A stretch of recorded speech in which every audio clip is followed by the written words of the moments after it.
सुखदेव रामलाल, जन्म 15 मे 1909, मृत्यू 23 मार्च 1931. साधारण शरीरयष्टी, गोरा रंग, अतिशय सुंदर कुरळे केस, मोठाले डोळे, सौम्य चेहरा असे त्यांचे व्यक्तिमत्व होते. त्यांच्या जन्मापूर्वीच त्यांच्या वडिलांचा मृत्यू झाला होता. त्यांचे गाव पंजाबातील लायलापूर येथेच त्यांचे मॅट्रिक पर्यंतचे शिक्षण झाले. नंतर लाहोर येथील पंजाब नॅशनल कॉलेजला प्रवेश घेतला. तेथेच भगतसिंग, भगवतीचरण, शिववर्मा, विजयसिंह या क्रांतिकारकांची ओळख झाली. त्या कॉलेजातील प्राचार्य विद्यालंकार यांनी या तरुणांना क्रांतिकार्याकडे वळविले. सुखदेवांचे हसणे भयंकर होते. त्या हसण्यातून समाजातील अनिष्ट रीती, रूढी, परंपरा, राजकीय मतभेद इत्यादीची उपेक्षा व त्या विरुद्धच्या बंडाचे ते प्रतीक होते. 1925 साली काकोरी खटला सुरू झाला. तेव्हा त्यांनी भगतसिंहासह त्यातील आरोपी क्रांतिकारकांची भेट घेतली. या खटल्यात रामप्रसाद बिस्मिल, लाहिरी, रोशन सिंह यांना फाशी झाली. इतरांना काळ्या पाण्याची शिक्षा झाली. त्यामुळे रामप्रसादांची संघटना संपली व उरलेले क्रांतिकारक विस्कळीत झाले. भगत सिंगांनी त्यांना एकत्र आणले आणि हिंदुस्थान सोशलिस्ट रिपब्लिकन आर्मी स्थापन केली. पंजाबमध्ये या संघटनेच्या प्रचाराची जबाबदारी सुखदेव यांनी चोख पार पाडली.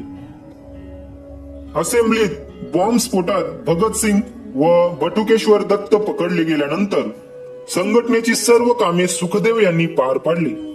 याशिवाय ते बॉम्ब निर्मितीच्या कार्यातही लक्ष घालत होते. बॉम्ब बनविण्याची कला, प्रचाराचे तंत्र, समाजवाद व साम्यवाद याविषयी सुखदेव यांचा चांगला अभ्यास होता. त्यांचे संघटन कौशल्यही चांगले होते.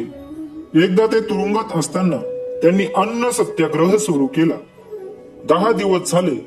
तुरुंगातील डॉक्टर त्यांना सक्तीने दूध पाजू इच्छित होते, पण डॉक्टरांसाठी दरवाजा उघडताच एखाद्या तीरासारखे सुखदेव बाहेर सटकले व अशी धूम ठोकली की सर्व चकितच झाले.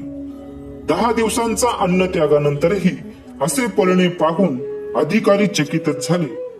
मोठ्या मुश्किलीने पकडून आणल्यानंतर त्यांनी कोणाला मार, कोणाला गुदगुल्या कर, कोणाचा चावा घे असे त्रास देणे सुरू केले.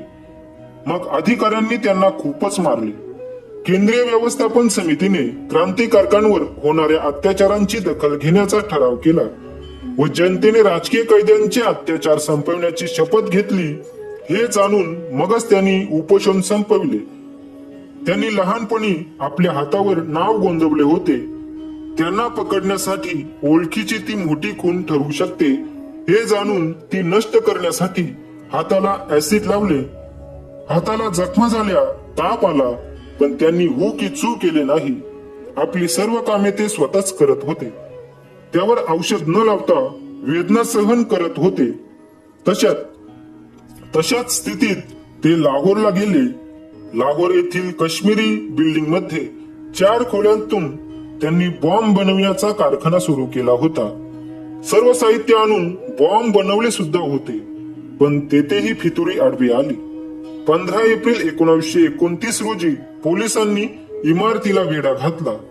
सुखदेव, जयगोपाल व किशोरीलाल यांना पकडण्यात आले. खटला चालून सुखदेव यांना फाशीची शिक्षा सुनावण्यात आली.